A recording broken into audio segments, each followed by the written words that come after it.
मेरे देश में, मेरे सुप्रीम कोर्ट में अपनी भाषा में आप बोल भी नहीं सकते।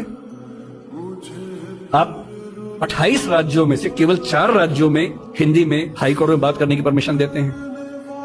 पर लोकतंत्र का मतलब क्या होता है? कुछ गिने चुने एलिट्स के हिसाब से जनता अपनी भाषा बदलेगी या जनता की भाषा से प्रशासक भाषा बदलेंगे अपनी?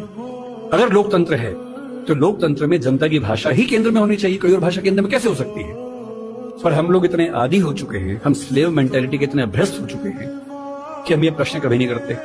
हमारे सुप्रीम कोर्ट के चीफ जस्टिस या कोई जज हिंदी में क्यों नहीं बात कर पाते? और नहीं कर पाते, मैं फिर बार बार कह रहा हूं, मामला सिर्फ हिंदी का नहीं। मेरी इच्छा है कि सुप्रीम कोर्ट के बहुत सारे जजेस में कुछ को तमिल ठीक से आती हो, कुछ को तेलुगु अच्छे से आती हो, कुछ को मराठी आती हो, कईयों को हिंदी आती हो। और बेंच का फैसला करते हुए ये भी एक पॉइंट ध्यान में रखा जाए कि मामला कहां का है और उस मामले में ऐसे जज को प्राथमिकता मिले जो उस भाषा को जानता हो, ताकि केस मेरा है, मुझे हिंदी आती है, मेरा वकील अंग्रेजी में कुछ कुछ बोला, जज ने कुछ कुछ बोला, फैसला हो गया, मुझे पता ही नहीं कि क्या हुआ, और इतना पुलिस आगे मुझे ले गई और मैं परेशान हूं कि हुआ क्या।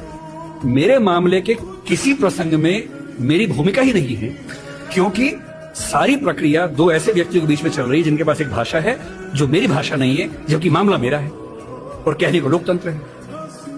ये लोकतंत्र नहीं है, ये भाषा के स्तर पर तानाशाही है, बुरी चीज है।